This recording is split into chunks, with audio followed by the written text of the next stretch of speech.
Hi everyone, welcome back to Monday Positivity. Welcome if you are new here, welcome back if you are a returning subscriber. Today's conversation is one I believe is deeply needed in our time. Some of you might remember a powerful interview I did a while ago on sacred masculinity, a topic that struck a chord with many of you. I'm honored to welcome back the same insightful guest, Matthew, who continues to do transformative work in the realm of men's healing, leadership, and growth.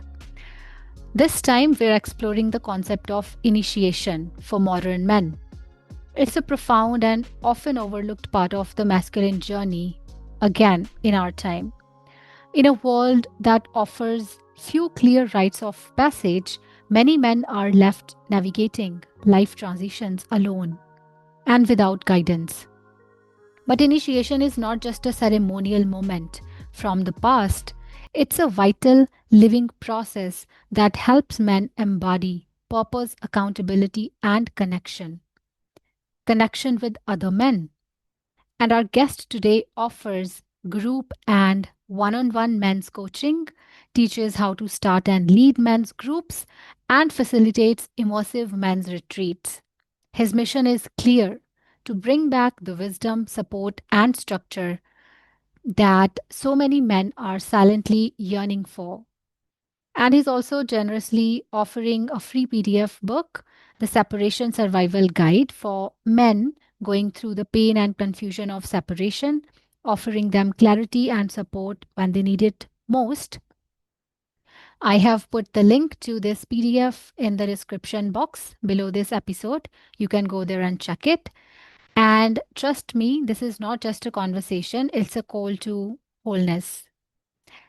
Without further ado, let's dive right in. You talked about sacred masculinity. It is a unique topic, and I think it's a much needed discussion. And today, you have come up, like you brought up this topic of initiations. And I was reading about initiations, how they used to happen in ancient times.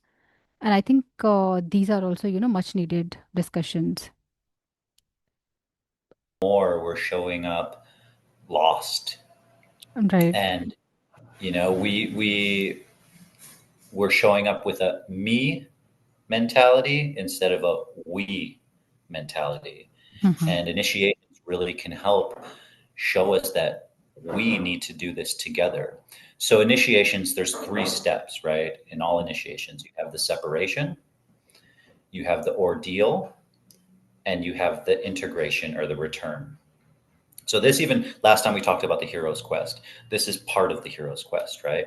Hmm. So with the separation, obviously each initiation is different, but these three things are common threads. The separation usually was something where the elder males of the community would go into the home. Obviously, they spoke to the mom first, so she knew what was happening.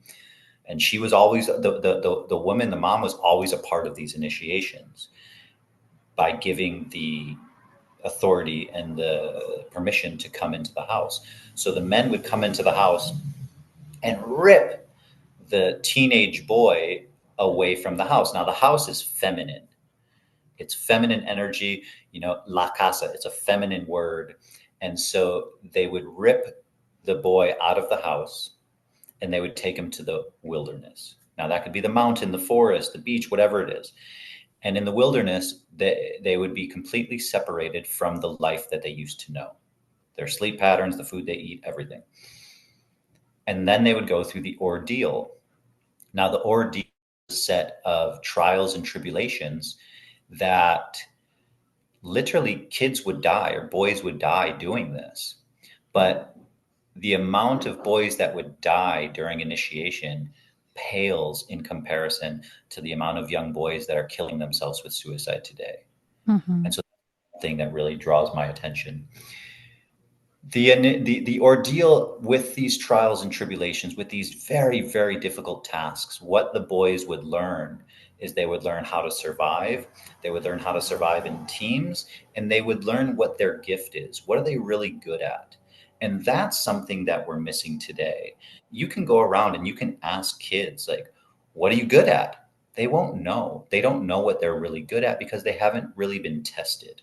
Mhm. We have schools, they all get tested the same thing. It's very uniform type of education. Whereas in an initiation, you need to really find your gift, right? And when you do find your gift and you survive these, what happens is the third step is the return or the integration. So you go back to the community with your gift and you use your gift to serve the community, right? And everyone's gift is needed to make it a whole. Where we are now, and I can speak about my experience, we're not initiated. We don't know who we are or what our gift is. I left the US. I was born in the US. I spent 21 years there. I left the US and I went to Thailand and I spent 5 years in Thailand. And I remember within the first week, I was so excited because I thought, nobody here knows me. I can be anyone I want. Mhm. And I, because someone asked me, they said, "Oh, where are you from?" And I said, "Oh, I'm from Detroit."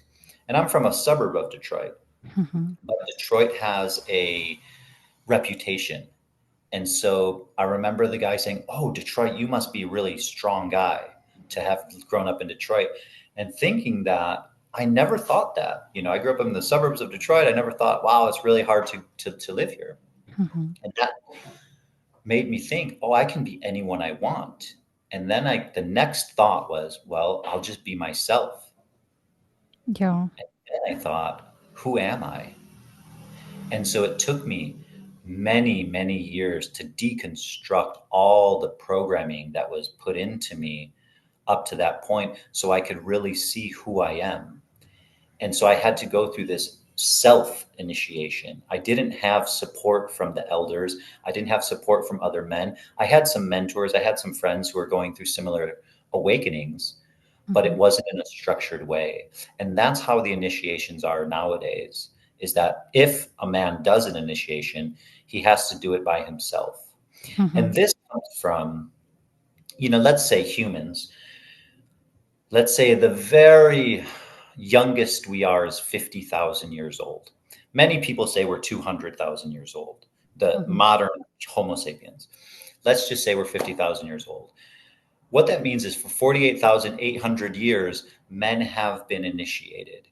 We go from puberty. So, puberty is this beautiful moment in time. My son is starting puberty right now. It's difficult for him. But what happens there is you as a young child, you're very authentic. When you get to puberty, it's much more about social acceptance and normal, totally Mhm. fine. Of course, we want to be accepted socially. We're social beings. But what happens is we never flip the switch back to our authenticity.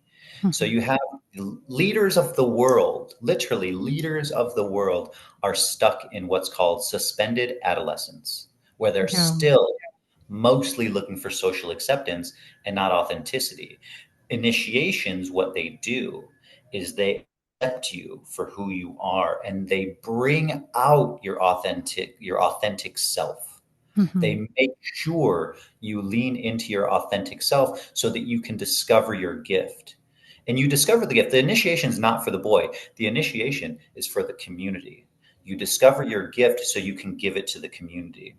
Nowadays, we don't have that. Yeah. So, in with the initiation, you find your gift, you reach your authenticity, and you're accepted socially by the men, by the group of men, the group of elders who initiated you. So you get all of that, so that when a boy is 16, 17, or 18 years old, he is whole, he is socially accepted, and he is authentic, and he does know his gift, which gift could be kind of construed as purpose, right? Mhm. We live in a world of purposeless men, like I said, suspended in Mhm. adolescence. Yeah. And so the second part of the initiation is the mentorship. Mhm. When you get back to the community, you're not just left to run free. You have a mentor, you have a man to look up to that was part of the elders, that if you do have questions along the journey, they can help you with it. We don't have that even anymore.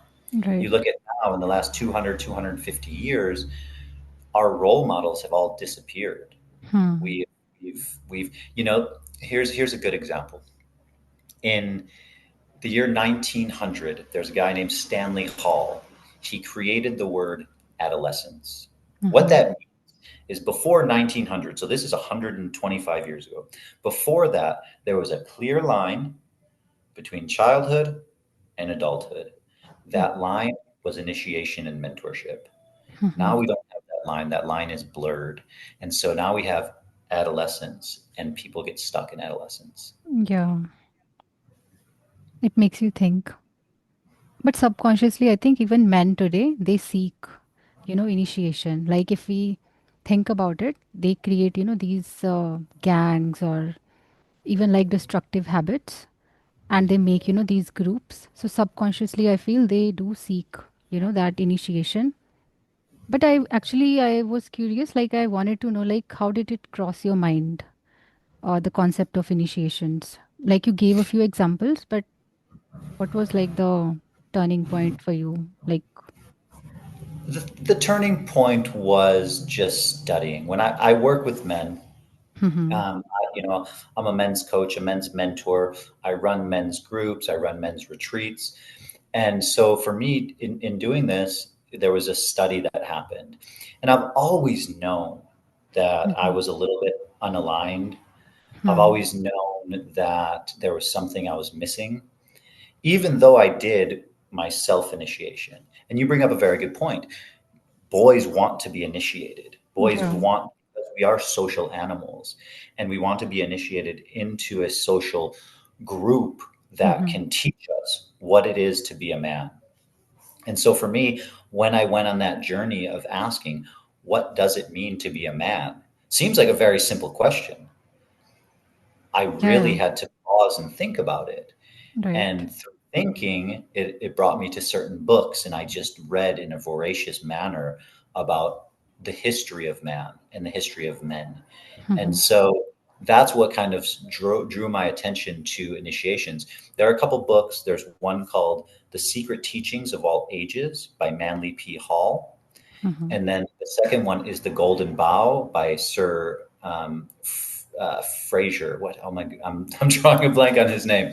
But these books really highlight this type of initiations that used to happen. And Hmm. so, in reading it, what you find is you find that each initiation has different types of ordeals, Hmm. but they all fall within the same theme of separation, ordeal, and integration. And even, in universities in the United States, they have fraternities, and you have to be initiated into the fraternity. But what they do is they do things like hazing, because we've forgotten the deeper concept. So they make things really hard for you. I remember I was getting initiated into a fraternity. I didn't finish, by the way. I didn't go through it because I questioned everything. But I remember going in, and they blindfolded us, and then they took us into this house, and they told us to lay down face first on the ground. And there were three of us during this initiation, and they just started yelling at us, and they started yelling at us like, stand up, sit down, roll over. And there was one voice that was a very quiet, very monotone voice. And so when we're being yelled at, stand up, sit down, we're doing it, and they're yelling at us more, yet that soft monotone voice stayed the same, until we realized that is the person we need to listen to directions to. And so this is a type of initiation, or the beginning of a type of initiation, but we've lost the main purpose of it, right? The main purpose is not just to join the group, not just to show that you're strong enough to join the group. The Hmm. main purpose of the initiation is to find your gift and to find your purpose. And I think this is, again, a major problem that men have today, is they're purposeless. And Hmm. without purpose, what happens is, instead of being fierce and courageous and adventuresome, which is very masculine, Hmm. nowadays we're angry, and we're lustful, and we're Hmm. bored. And so Yeah. what do we do with our time? So now we have a men, all stuck in suspended adolescence who are addicted to sports, who are addicted to pornography, who Mhm. are addicted to beer. Yeah. And so we've lost that sense of adventure and we've lost that sense of purpose. Right. And I think you actually brought up a very good point. Like if we talk about initiation, it's not just about the outer layers, it's about emotional maturity also, right? So let's talk about that as well. Like, how does, initiations, how does initiation impact your relationships or, the way you conduct your life? Why, like, it is important for men to uh, understand, this part? Yeah. It's a brilliant question. A brilliant Mm-hmm. question. When, so in relationships, Mm-hmm. I work with a lot of men in relationships, and there is a very large lack of polarity, right? The masculine, at the beginning of relationships, you have the masculine and the feminine, and they are polars, and they come together, and there's a spark, a fire that's created. Little by little, as the relationship moves on, we're getting a whole generation of Mr. Nice Guys, as Dr. Robert Glover calls it. And Mm-hmm. so, what that is a lack of emotional mastery. So, initiations teach you emotional mastery because you're going through these very, very difficult ordeals. Hmm.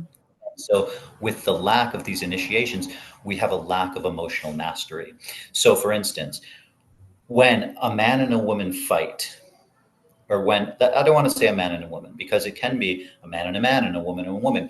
Either way, in heterosexual couples or homosexual couples, there is a masculine element and a feminine element. And when the masculine and the feminine fights from a very emotional place, and the masculine fights from a very logical place.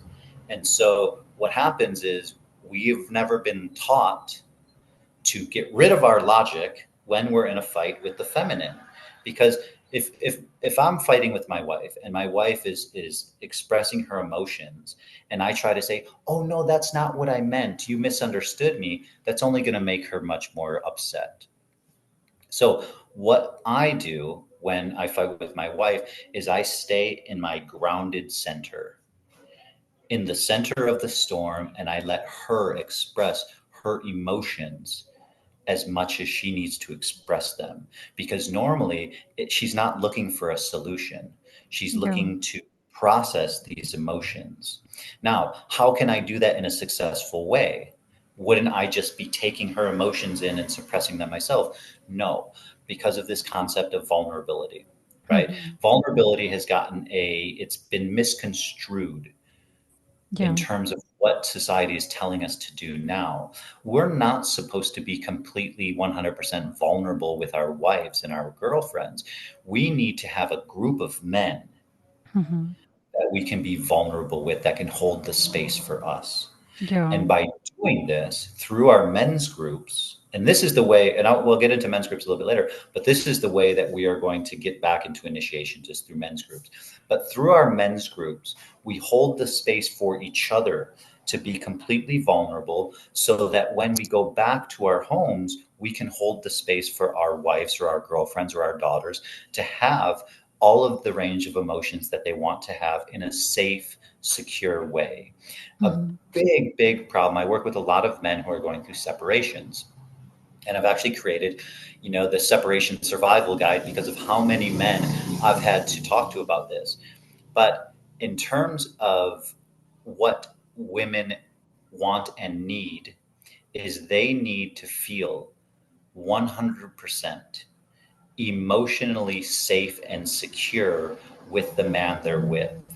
And if the man is not in a place of emotional mastery, or at least emotional regulation, then the woman will never feel safe and secure, right? Yeah. She might feel safe and secure because it's not just emotions. She has to feel safe and secure in terms of, and again, I'm not saying men and women. I am saying men and women, but I mean masculine and feminine. Yeah. The feminine needs to feel safe and secure physically, in today's day and age, financially, Mm-hmm. and emotionally. Yeah. If any of these three pieces are missing, the relationship will lose its polarity and it's destined to fail. Mm-hmm. And so what we need, and again, many females say they want a man with emotional mastery. But what that means is a man with emotional mastery is not going to tolerate a woman that doesn't have emotional mastery either. Right. So it's Yeah. something that we need to do together, right? Right. And so I think this is something that's very important is that when you're tried and tested in the most difficult way, you learn emotional mastery. You learn how to get over fear because it's all based on fear, right? So Mm-hmm. you Yeah. learn to get over these fears of things like death. And when you can get over the fear of death and you can get over the fear of abandonment or the fear of rejection or the fear of failure, all of these things you're going to face in initiation, when you can get Mhm. over those things, then you can hold your grounded center in emotional mastery. Right. Yeah. But I really liked, the point you mentioned. Like, if I want somebody with emotional mastery, I should also have that because someone will not like, yeah. I mean, if I have, like if I'm, let's say, financially secure, I will not tolerate somebody who is always, going financially broke because of their destructive habits. So it goes, both ways. Okay. And yes, yes, yes. No, go ahead, go ahead. Okay. So yes, you mentioned men's groups, right? Uh, like you do retreats as well. So, like, could you also share an example where you actually saw a man, go through these initiations and, go through a transformation or something? So, one of the biggest transformations I've ever seen was I started a men's group in town here in Playa Grande. And there is not so many people here. I would say maybe 500 full time residents here. Hmm. So I went, it took me 2 months to kind of figure out the people that were going to join the group. And I remember within the first couple groups, I don't remember if it was actually the first one or the second one, there was a guy who had gone through a divorce. And it is 2 years before this meeting that he'd gone through the divorce. And at the men's group, we have we have rules at the men's group. One is confidentiality. The second one is openness. You don't have to speak, but you do have to listen.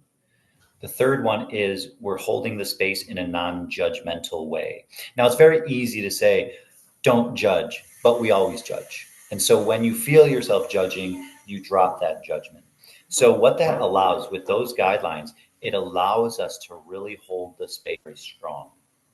So we're going through and we're all talking about what we need support on.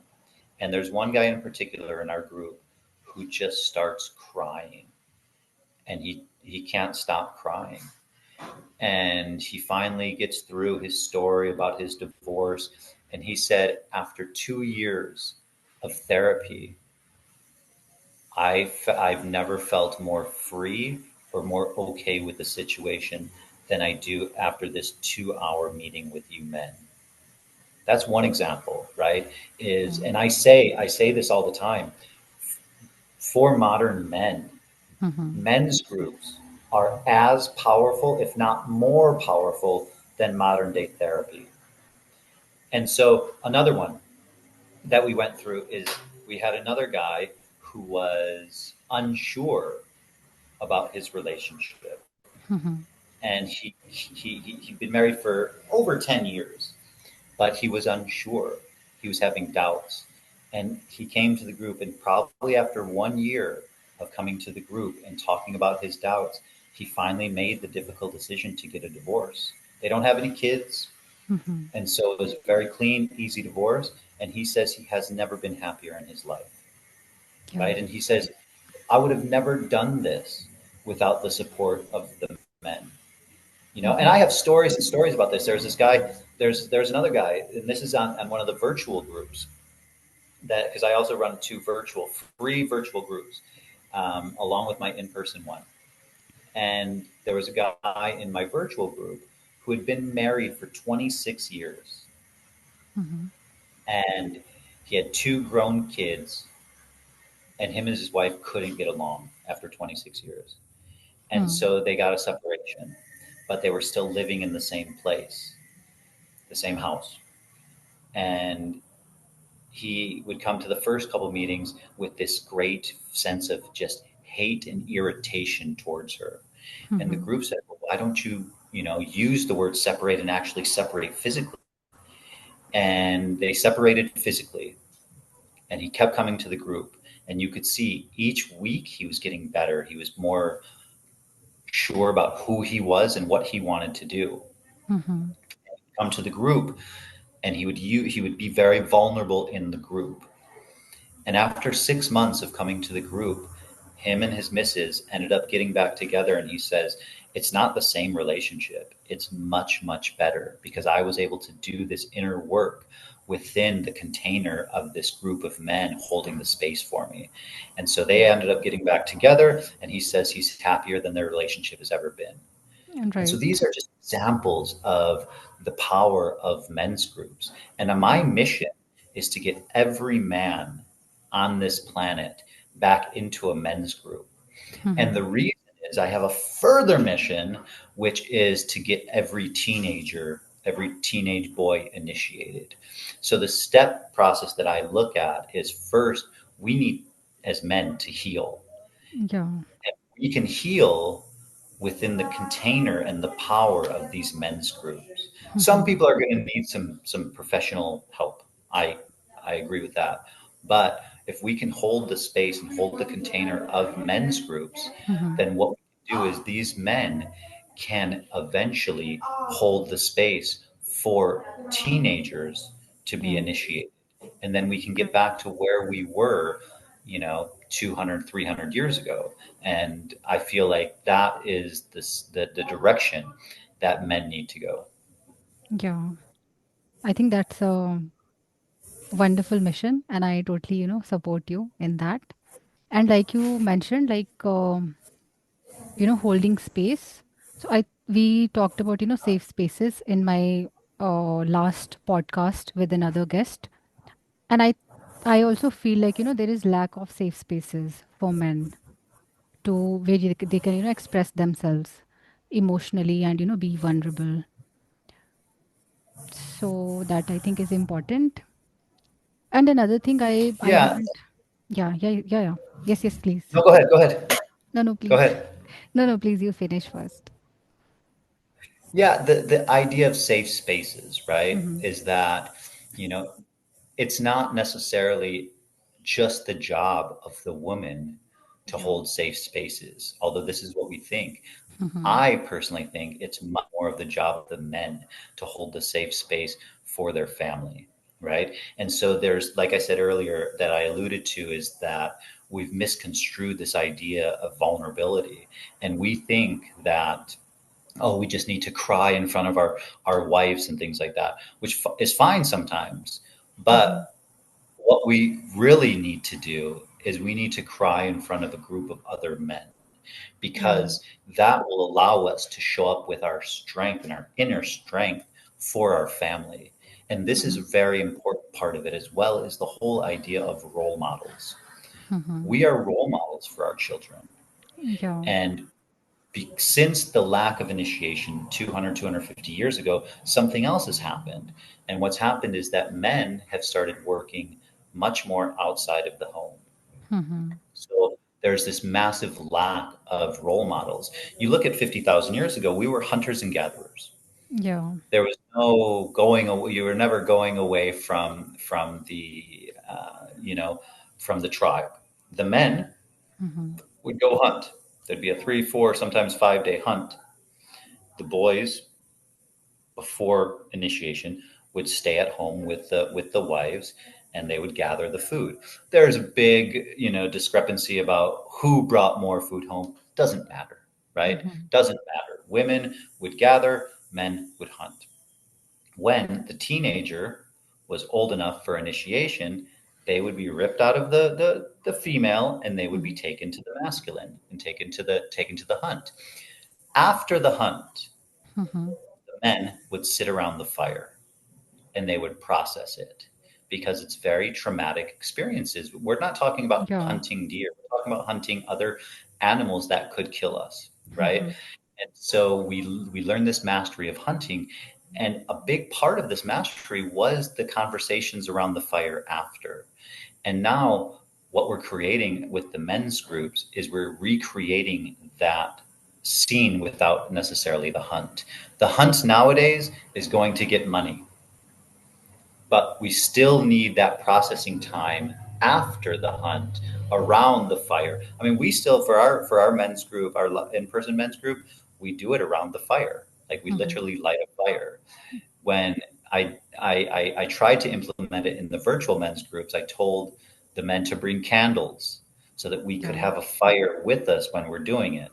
Mhm. That one isn't as successful as sitting around the fire, but this is something that's deeply ingrained in our DNA.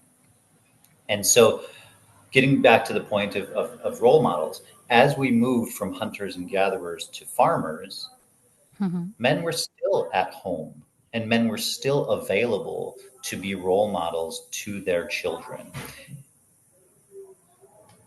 And they were big families, right? So Mhm. it wasn't just mom and dad taking care of all the kids. You had mom, dad, uncles, neighbors, all of the men coming together to do certain harvesting, and there was all things that there was a whole bunch of activities that men would do together, and that would show the little kids Mhm. what it's like to be a man in a social environment, in a social team or group or family. Yeah. And then as we moved into the Industrial Revolution and moved into the cities, we were all of a sudden said, okay, one mom, one dad, nuclear family.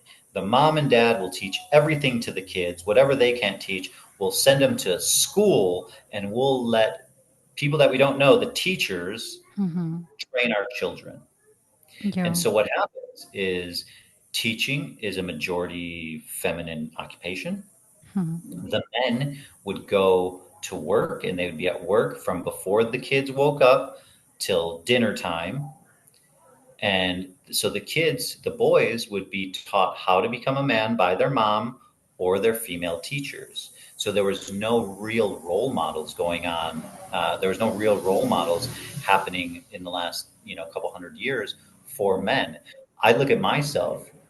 Who was my role model? Of course, I looked up to my dad, but my dad, my dad and mom got a divorce when I was 12, and so my dad was never home, right? And so I was, I didn't have someone to really look up to that I could kind of try to be like. I could be like my dad, but it was an abstract thought. I knew my dad left, he went to work, he came home and we always had money or food, and, we always had a house. And so I knew that was part of it, but I didn't know what getting back to the emotional mastery was. Well, getting Yeah. back to like what it is to have purpose, talking about having that fierceness, having that courage, having that adventure. There's a Mhm. guy, John Eldridge, wrote a book called Wild at Heart, and he said, we need to have an adventure. The Yeah. adventure should not be our woman. If Mhm. she wants to come, great. She's more than welcome to come, but she's not the adventure. The Yeah. adventure has to be something deep or something. And you look at something outside, but at the same time, it's inside because as above, as below, Yeah. as without, as within, right? And so while the physical adventure is outside, it's also an emotional adventure inside. And we used to be taught that we had seven senses, Mhm. right? We think only five. We think we Yeah. have sight, smell, taste, hearing, and touch. Mhm.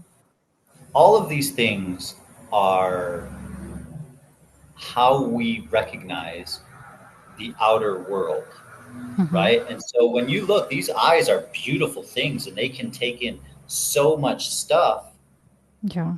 but we have this focus and this awareness on just one or two things that we're looking at, right? Mhm. So the senses, those five senses, are how we interpret the outer world. But we have two more senses that we don't talk about. We have thoughts and we have emotions. And Yeah. these are the inner landscape, Mhm. but they're not us. We're not just our thoughts. We're not our emotions. Our thoughts and our emotions are happening for us. We Mhm. are the observer of Yeah. those thoughts, the observer of the emotions, as we are the observer of what our eye brings in, right? So Mhm. that's our consciousness. Our consciousness is who we truly are. And we weren't taught that because we don't have initiations. But the consciousness is the observer of our thoughts, the observer of our emotions. And Mhm. when we separate ourselves from the emotions, and we might have anger within us, Mhm. we can recognize I have anger. I am not anger. Yeah. I have sadness in me. I am not sadness. I'm observing the sadness. Mhm. And when you have that separation, that's where emotional mastery really starts. Yeah. I think that's, yeah, you explained it so beautifully. Um, and I think we have only 2 minutes left. And I actually wanted to ask you, like, how these initiations help men, like, work on their relationship with themselves. But I think in the last part, you answered that as well. Like, right? So thank you so much for your time. I know you also have a session after some time, right? But thank you so much for, making time for this. It's Haru, thank always, you so much. Really, it's always a pleasure talking to you. And yeah, I'm so happy that you give a voice to this men's movement, if you will, yeah, because I feel yeah, like that's where we are. I think right. that women had their movement and they're still on their movement. Women are doing amazing things in this world. Mm-hmm. And I think when they started, saying that we're not going to be dominated by men, they started to improve themselves. And Mm-hmm. men have not for the last 60, 70 years. They looked at the women improving themselves and they're just like, let me stay in my lane. I want to be a nice guy. I want to please everyone. But men Mm-hmm. need to step up too, because we have to do Right. this together. It can't Yeah, just yeah, be women doing it. Men have to do it together as well. And that's why I really am striving for this men's movement. And anyone yeah, that wants to part of this men's movement can be a part of this men's movement. We can teach you how to create a men's group in your town. We can teach you how to really look within to gain this emotional mastery, because these are the things that are really important as the time goes on. right. And if anybody, wants to get in touch with you, I'll put the links also in the description because I think it's, like I said, much needed discussion. And men do need, that guidance to actually step into that sacred masculine that we talked about, last time. Yeah. Exactly. Beautiful.